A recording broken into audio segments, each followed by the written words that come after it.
Welcome to My Favorite Mystic, a podcast about the weird and wonderful world of mysticism. I'm AJ Langley, and today I'm joined by Ed Vandermolen. He's a PhD student at the University of Nottingham, working on the construction of late medieval sainthood and sanctity within canonization dossiers and saints' lives. He focuses particularly on lay female sainthood and the impact of the increasingly legalistic and inquisitorial context of the canonization process on these saints and those who deposed about them.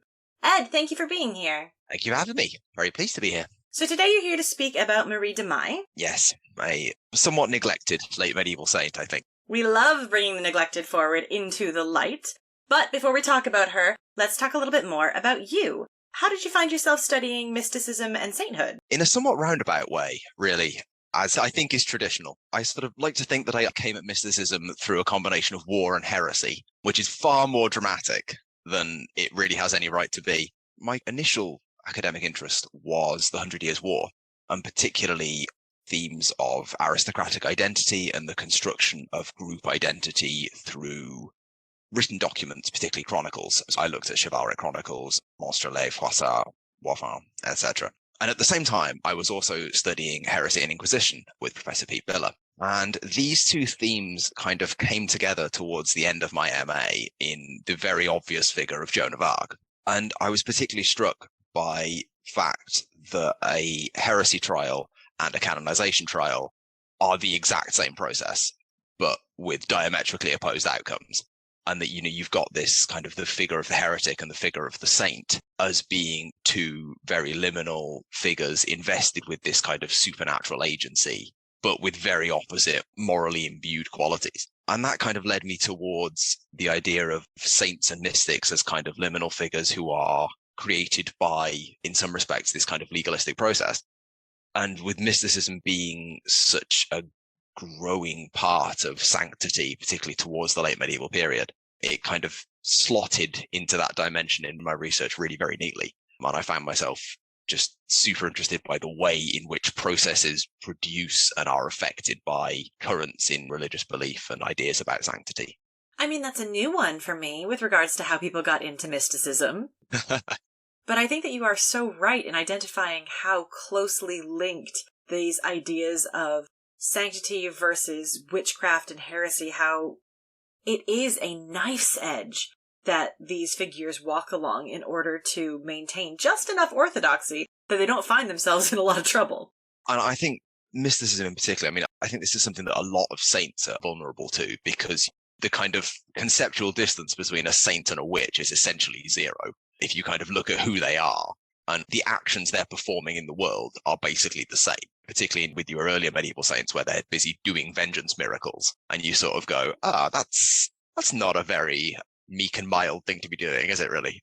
But when you get into the realms of mysticism as well, a lot of it is so unfamiliar and kind of out there that it pushes itself into frameworks that don't quite contain it and don't quite have the way to make sense of it. So it's so vulnerable to this kind of being slot into the framework of heretic as opposed to saint with just the slightest misstep on behalf of the mystic or on behalf of the people talking about the mystic or on behalf of the mystic's confessor. It is that exact knife edge.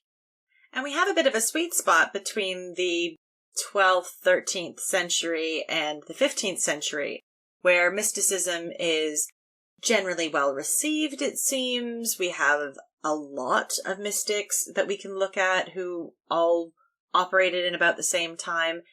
And then after that, it gets increasingly more complicated and a lot more dangerous. Yeah, it will perhaps not surprise you to learn. And one of the formative books for me was Ian Eliot's Proving Women, which is an incredible book and applied a lot of the insights from the study of heresy and the study of Inquisition to this kind of sanctity, spiritual culture in the late medieval period. And it's work I'm hoping to build on. I'm hoping to apply to new and hopefully interesting things. But a lot of the work in that book is the foundation of this. Hold on a minute. There's really not much distance between these two things here. A wonderful book by an amazing scholar. Diane Elliott was a guest on the podcast on episode 19. If you haven't listened to it, go back and do so. She's just amazing. Speaking of incredible women, let's talk a little bit about Marie de Maillé. How did you first come across her?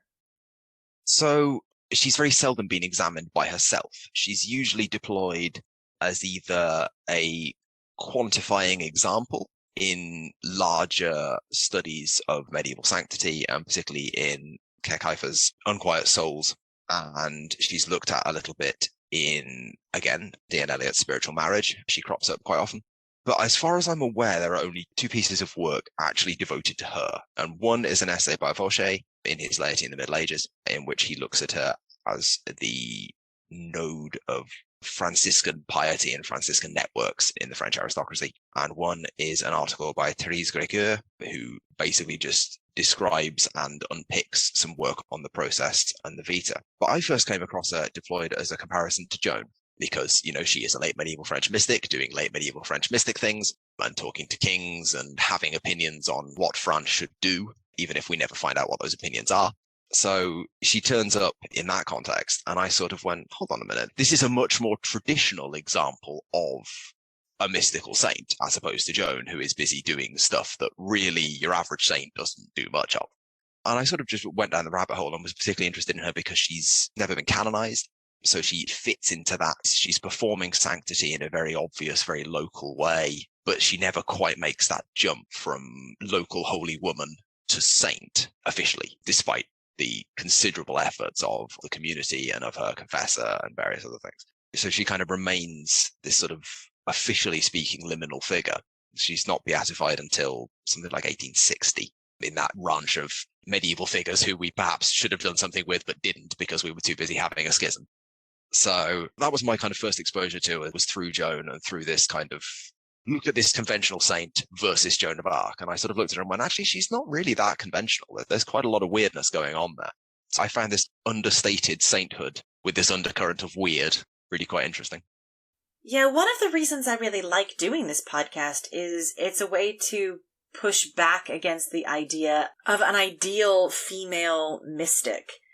There was a push with the feminist turn in scholarship to talk about female mysticism as distinct from male mysticism, as a way of bringing these mystics into conversation with each other. And a lot of good work was done then, but I think it means that we sometimes do overlook the ways in which they're all different. They're not all bridal mystics who saw themselves as wedded to God in a very specific Song of Songs-esque way. Even those who do use that language then use it completely differently based on their own experiences. So, yeah, we need to talk about them as individuals, because they're not just a concept of a female mystic. They are individual people. Absolutely. It's interesting that you bring up the bridal thing, because I went into this text, or to these texts, I should say, because there is both the Vita and the process, expecting there to be a reasonable amount of bridal mysticism. There is practically none. Like, she's described as the bride of Christ once or twice in the Vita, and the handmaid of Christ a couple of times, but it's not the theme at all. It's not something that comes out of the text, and it's not something that you get the impression she is trying to push, and she is kind of incorporating into her visionary experience or drawing from that. She is married, briefly. She does the Delphine and Elzéar thing of having a nice chaste marriage to a nice young man who agrees to do the chaste marriage thing, and then he conveniently goes and dies, which is good of him, really. Oh, very helpful. Yeah, absolutely. Lets us sort of get on with the business of being a saint, uninterrupted and unhindered by earthly ties and things. Well, yeah, being a saint takes up a lot of your time. Yeah, it does. You find that in the Vita, the idea of her as a bride of Christ is deployed frequently around the discussion of her earthly marriage, and very, very little thereafter. As though it's there to diffuse this potential danger of, ooh, that's not ideal saintly behavior. But look, it's okay because she's a bride of Christ, really. And then as soon as that danger is past and we're not having to deal with that issue, suddenly it's not really that. We're much more interested in other aspects and other saintly performances. So it's a diffusion of her marriage? Yeah, you get the sense that the idea that she's married exposes fault lines in this saintly performance, because of course the ideal saint isn't. And so her biographer has to kind of account for this and make it so that this danger is explained away, because it's fine, because it's chaste and her husband's a good guy and she's really the bride of Christ anyway. And maybe her husband is the bride of Christ too, actually. We get that at one point. So never mind. We don't need to say anything else about it. We can move on. She's the bride of Christ. We're all happy. And then as soon as the husband is dead and she's busy doing more traditional saint things, we can sort of dispense with that image and move on to other comparisons. We start to see comparisons to Martha quite often at that point. and her interactions with other saintly figures through her visions, which offer more models of behavior and models of being and models of sanctity, indeed, and steering her away from the idea of Bride of Christ specifically, which is nice, actually. It's really nice when we get models for holy behavior that aren't just the Virgin Mary in these texts, because there are a plethora of figures they could be using as examples. So when they branch out and choose somebody different, I always quite enjoy that. Let's backtrack a little bit and establish some facts. When are we talking about for Marie de Maillé? What are her dates, and what do we know about her life? So she's born in 1331 to a noble family in the Touraine, and she dies in 1414 at the ripe old age of 82, which is pretty good going for a mystic, really. And she is buried when she dies in the habit of St. Clare, refuting ideas that she was a Franciscan tertiary, which she wasn't. Grumble, grumble. A legitimate thing to grumble about. Nobody is a Franciscan tertiary. It's not a thing. Sorry. Exactly. Alison Moore's fictive orders is hopefully going to revolutionize this idea, and we will just stop calling people tertiaries. Yeah, absolutely. I mean, there's quite a lot to be said, which I'm sure we'll get onto about her Franciscan affiliation, but she's definitely not a tertiary, not a thing. She is a lay saint, fully lay. But yeah, one thing that I find particularly interesting is she has the conventional saintly childhood, where she's not like other girls who are playing with dresses and stuff. You know, she flies from worldly pursuits and instead reads books. And by the age of 11, she's able to recite saints' lives from memory, and wow. And her first mystical experience is at the age of 11, where she levitates over herself and looks down on herself during the Mass for Christ's Nativity, which brings her into harmony with God. And she, quote, receives divine consolation, which essentially seems to mean that she doesn't get tired, but she's filled with vigor and happiness and general rejoicing. Much rejoicing. Excellent. Now, when we have a holy childhood like this, often we find a reluctance to get married. Did she change her mind and make the decision willingly, or was this something that she was forced into by her family? So it's sort of a combination. She decides, roughly 11, that she's not going to get married. And then her family basically say, well, we won't be having any of that. They're here. You know, that's your job. Off you go. And the compromise is that she marries her childhood friend, who she presumably feels will be amenable to the idea of chaste marriage. So the actual marriage is purely a result of family pressure. The choice of Robert is a combination of her and her grandfather, who apparently cares for her very much and is the only person to actually apparently give a crap what she wants, and sort of says, okay, well, you know, how about this guy? He's a nice young man. We'll have him. So yes, it's very much the kind of traditional saintly model of trying to resist family pressure, but then, you know, kind of caving, but in a way that preserves the original ideal. And how does she go about persuading him to have a chaste marriage? By the usual saintly expedient of reading at him aggressively. And then on their marriage night, he decides that chaste marriage is the way to go after she's sort of read saints' lives at him. And you imagine her kind of, you know, with her face about an inch away from his, just reading without breaking eye contact. And he's like, man, this does sound good. Actually, I'd really like to be this saintly. I mean, in all honesty, chaste marriage might be worth it if it just makes somebody stop reading at you. Do we know a lot about their marriage and their life together before he, so thoughtfully, as you mentioned, dies? Oh, yes, we do. Not loads, not as much as perhaps we might like, but quite a bit. So they have a pretty rough time, generally speaking, because this is the 100 Years' War. We're in sort of the 1350s, 1360s. There's a lot of chevauchée. Nobody's very happy, and everything sucks, essentially. Oh yeah, just a note generally for the 14th century. Time travelers, avoid that one. It's pretty terrible. Yeah, it's pretty rough. It's particularly pretty rough if you happen to live in France. So they have a lot of discontent. Several of their castles are pillaged. Her husband is captured and thrust back into the strictest prison. And we have the lovely detail that he takes an oath of death while he's in prison. So he basically goes on hunger strike. And for 9 days, he tasted nothing besides his own urine, which really must have sucked. So props to Robert there for managing that. But then by the prayers of Marie, he's freed. And he's rescued from the hands of his enemies, and he returns to his own country. And that's great. You know, we're super happy. And then they do live a religious life together. There's a fantastic example of, you know, her husband's out riding, and he finds 3 orphans, unknown and abandoned at a crossroads. And then carrying one under each of his arms and a third in his hands, he returns to the castle, and his bride is thereby made joyful. And she nourishes them as a mother. They do collaborate in this creation and promotion of a religious life for both of them. It's portrayed in the Vita as very much a joint exercise. Well, marrying your childhood best friend turns out really well some of the time. That's adorable. From these documents, do we get much of a sense of what Marie was like as an individual, as a person? One of my favorite things about her is that she seems really nice, actually, which is an incredibly trite thing to say. But from the depositions of the various people in the canonization process and from her life, she's not got as much of this saintly wrath as we might expect. And she's not kind of rebuking people left, right, and center for doing things that are less than perfectly Christian. She's undertaking a lot of corporeal works of mercy. She's generally looking after the well-being of her community, and in a very nice way. It's really trite, but it's one of the things I particularly like about her is that she's got this sort of caring side of sanctity and kind of social well-being side of sanctity that seems to be really pushed in the literature about her. I mean, you say it's trite, but some of these mystics are genuinely not nice to anyone else around them and have no time for the public. So the idea that one of the main things that you get from looking at her work is that she was a kind person, that's actually really great. Absolutely. I mean, Marie has this moment where she goes through tour and she pulls away men from prostitutes in order that they might, not visit prostitutes.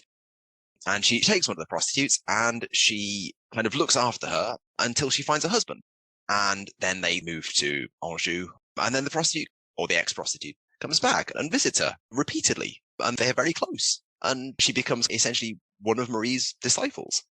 And there's no suggestion that there's any kind of punishment here. This isn't a sort of Joan of Arc chasing the camp followers out with the sword type thing. This is the cure of souls. And one of the things that I find particularly interesting is that her saintly career, if you like, is started by a vision of St. Yves, who is, of course, a priest and the only priest to be canonized.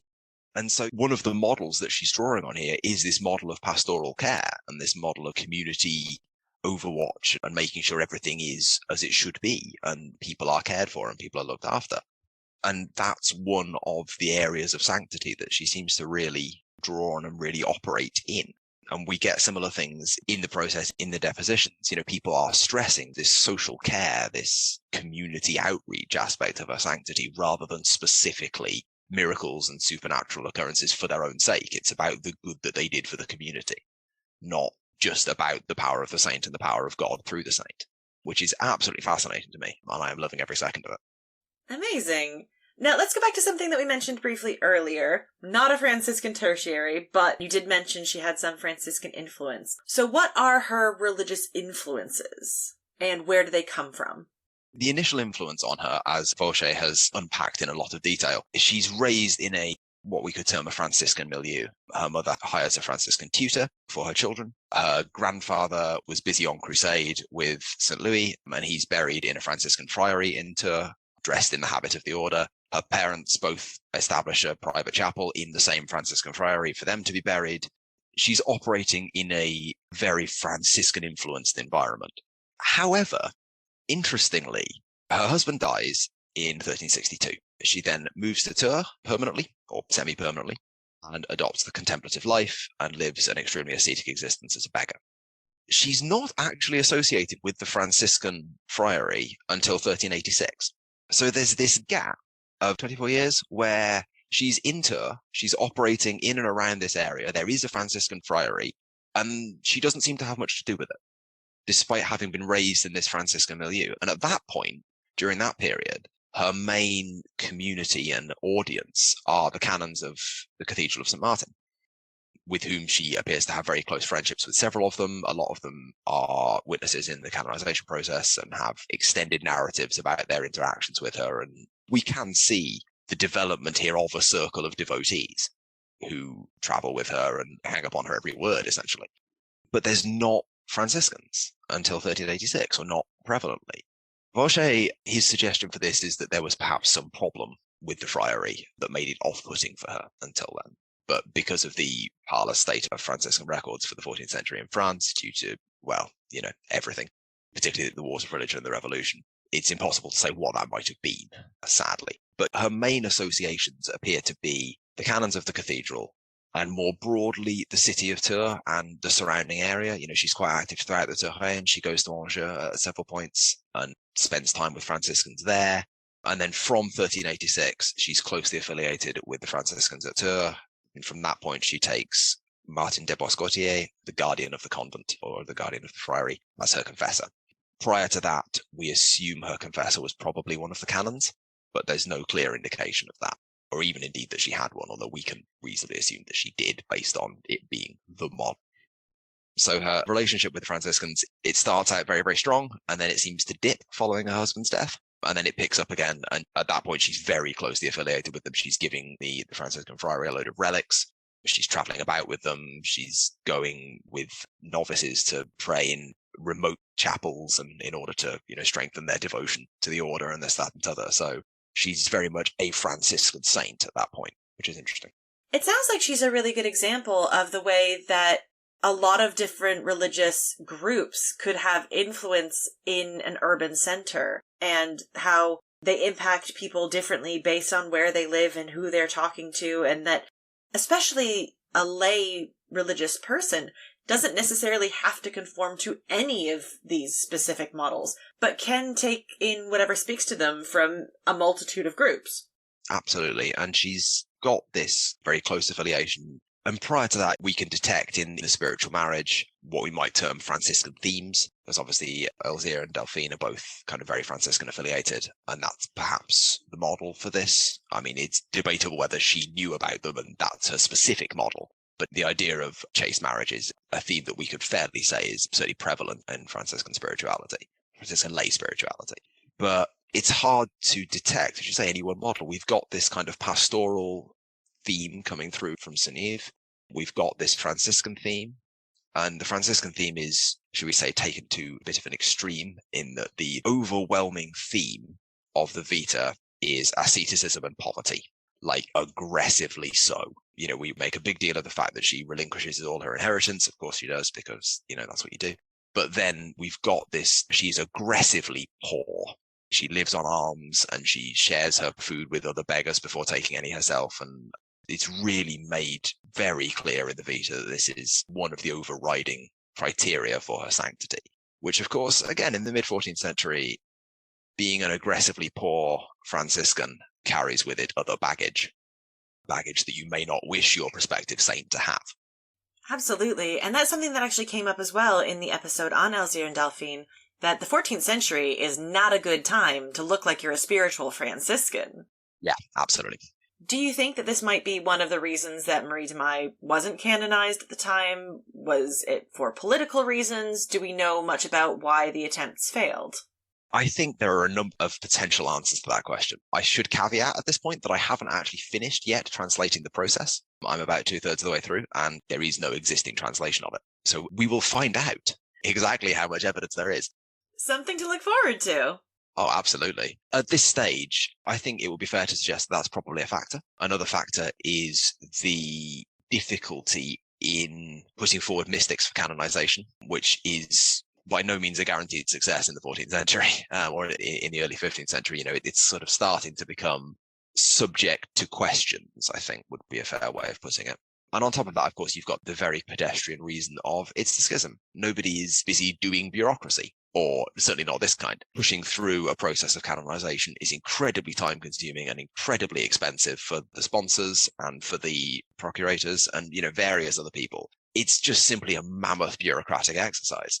And when you've got one that may not succeed, even if you spend the time pushing it because of perhaps the spiritual Franciscan angle, perhaps the mysticism angle, there's a lot of pitfalls here. You may go, actually, is this worth all of our resources and all of the effort we're going to expend on it? I don't know, is the sort of short answer, which is one of the brilliant things. And one of the things I particularly like about Marie is that there's this ambivalence to, as per her life, as you would expect, she does tick most of the boxes for late medieval sainthood. There's a particular spin on them, as there often is, because actually by the late medieval period, I think we can somewhat dispense with the idea of sort of cookie cutter saints, certainly in terms of living saints. But nonetheless, it doesn't get anywhere. And I'm very excited to find out why that might be. You also mentioned earlier that she has opinions about what France should do, but then those don't get elaborated on. How is that constructed in the text that we know she had opinions that she then doesn't tell us? So this is one of the interesting things about Marie, is that she is less a mystic than she is a saint. Mysticism is very clearly, for her biographer and for the deponents in her trial, a pretty core part of her sanctity. It's an example of God's favor, it's an example of a supernatural power, all this stuff. But no one seems to be interested in really telling us what it was, what her visions were, what they were about, what resulted from them. She produced no writing, or if she did, it doesn't survive. And there's no suggestion that she did in the Vita. We don't have any allusions to books she might have written or things she might have dictated or anything like that. So what we have is a small section later in the Vita, and it says, she went to the hermitage of Saint Marie de Planche de Vaux for the purposes of devotion, and there, after much earnest prayer, she was illuminated by the spirit of prophecy. She saw much that was to come in the kingdom of France, and she foretold to her friends that the king of France would come to Tours, and named the gate through which he would enter. And that's it. So he's coming, and he's coming through a specific gate, but she doesn't tell us what gate? We find out about the gate later, because this, you see, is verification of the correctness of her prophecy. This is part of the whole spiritual discernment complex, is, being able to verify these visions. But we don't find out about the, quote, much that was to come in the kingdom of France. It's just not relevant for her biographer. And the king of France does come to Tours. He does enter through the gate that she prophesied, but in a nice little bit of psyching everybody out, it looks like he's going to enter through the wrong gate. And then, there's a cart in the road. So he goes round to the gate that she prophesied, and because she couldn't have possibly known in advance that this would happen. Ergo, this is a genuine prophecy. Sure. Then she meets the king of France, and she has much conversation with him. But again, we don't find out what that was. If she does tell anybody, the person she told either doesn't tell her biographer, or her biographer is not interested in relating it to us. We're not working with St. Bridget of Sweden here, who is involved in this kind of global political stage with her visions.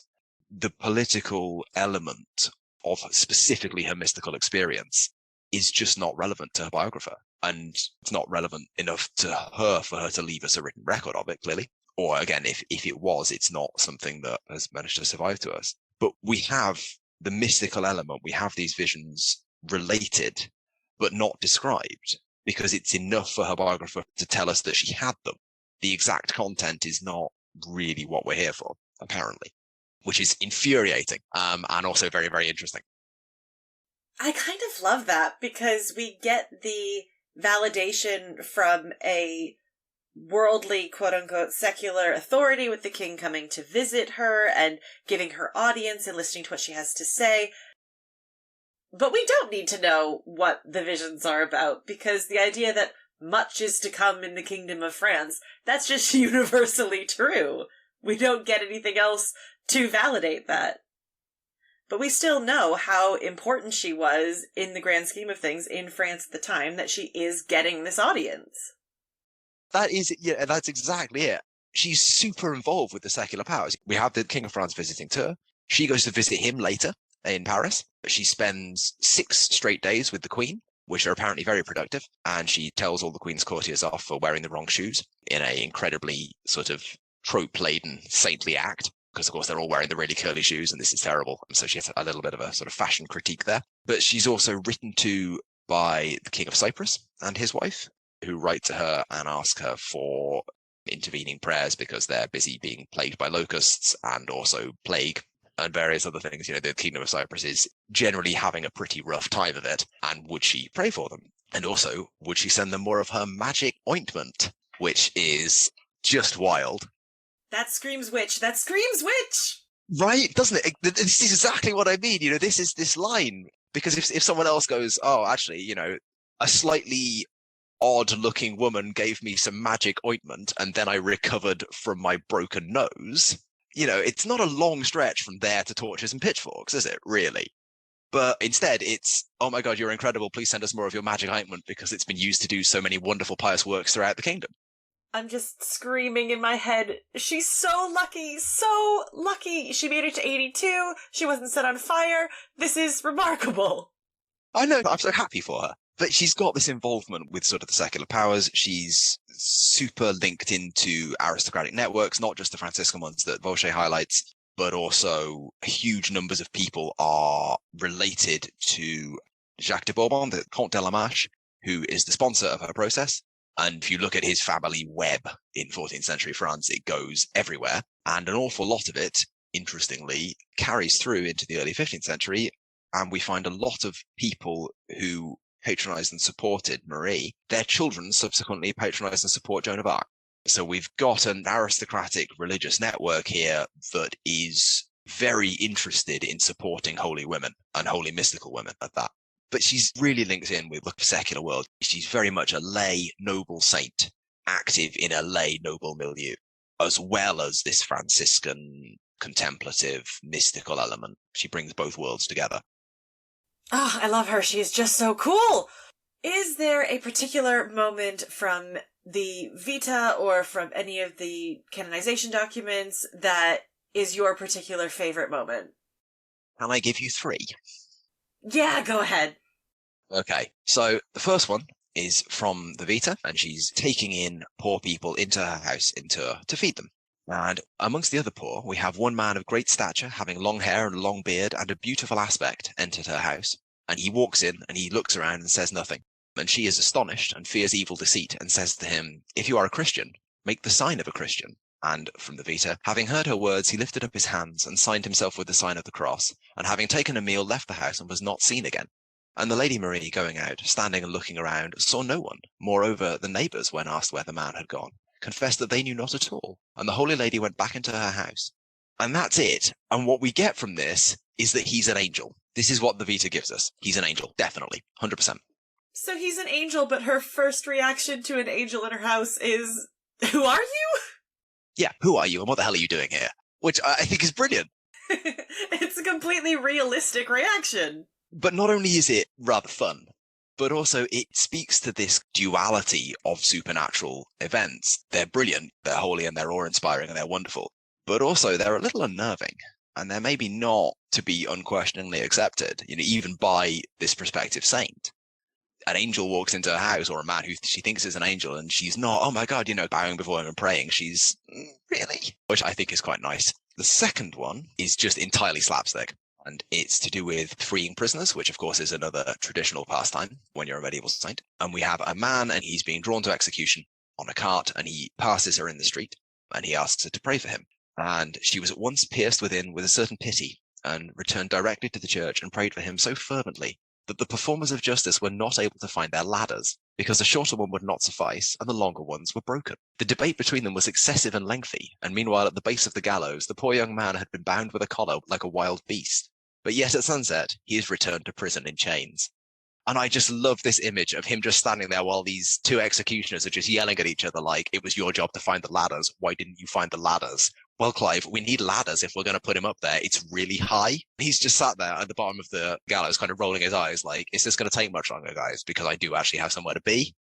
And I just love that we've got not only this effectively an eruption of supernatural power into the daily world, but it's described in the Vita in this ridiculously slapstick way. We've got to know that the 2 guys are arguing for a long time and that it's going back and forth, and it reads like a comedy sketch, which I think is fantastic.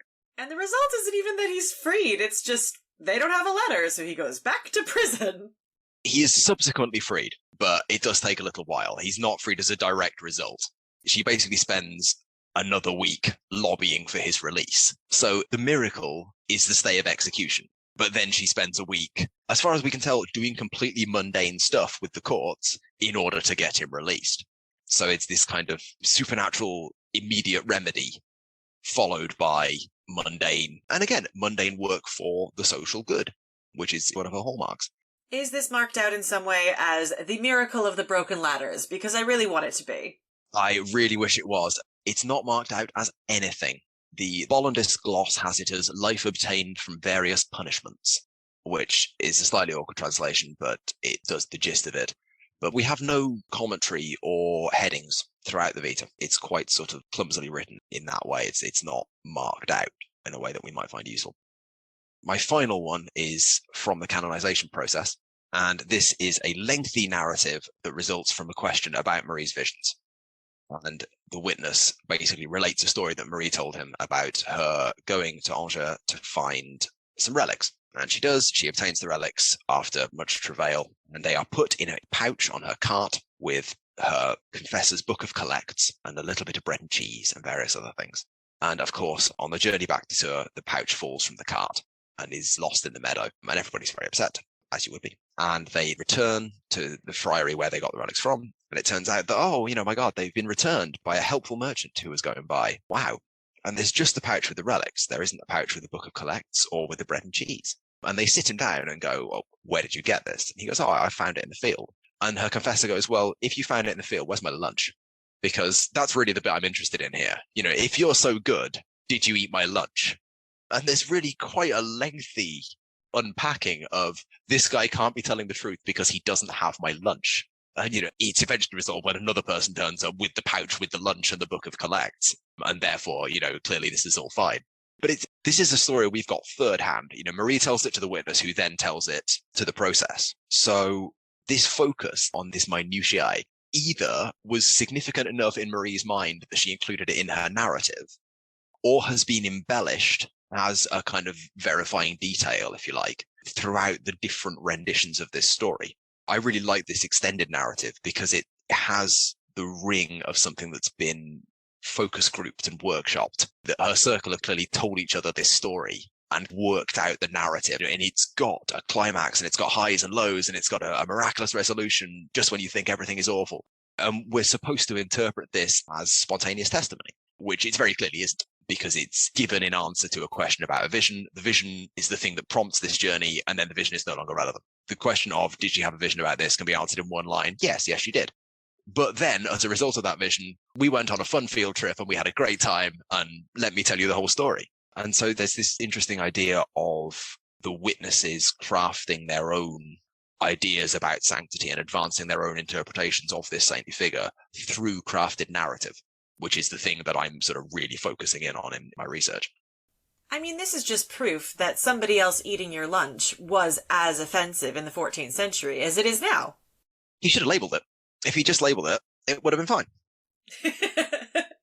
Property of Martin. Exactly.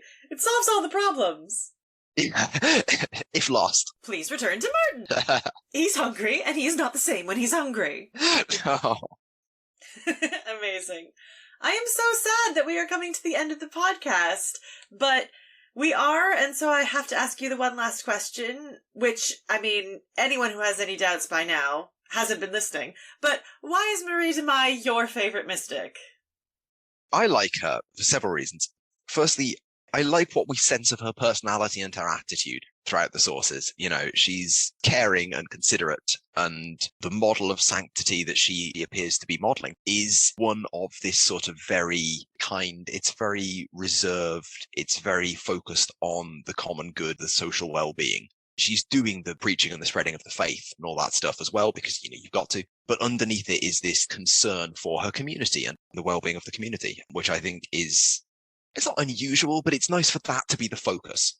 I also like her because she's underappreciated. I love me an underdog. But, she's not received a great deal of attention, either historically speaking or in the modern scholarly record. And I'm really excited to bring her a little bit more into the spotlight and discuss her a bit more. And as a mystic, I'm fascinated by the idea that she's a mystic who really isn't.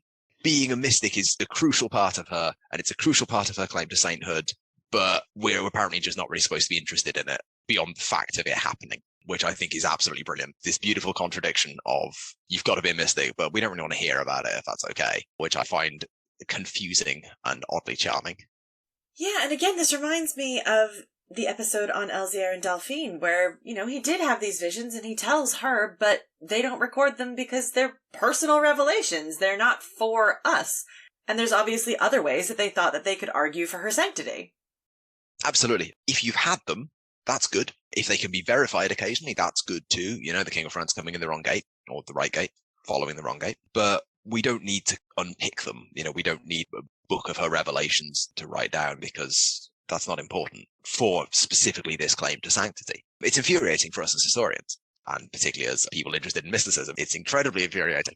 But as part of her claim to sainthood, it's a very interesting angle. Amazing. Ed, thank you so much for joining me today and for telling me all about Marie de Maillé. Thank you very much for having me, and thank you very much for giving me the opportunity to ramble vaguely about my favourite mystic. Always happy to. Anytime. Absolutely anytime. And thank you all for listening. You can follow us on Twitter at MyFaveMystic and join me next time when I speak to Jess Coulson about Godric of Finkel.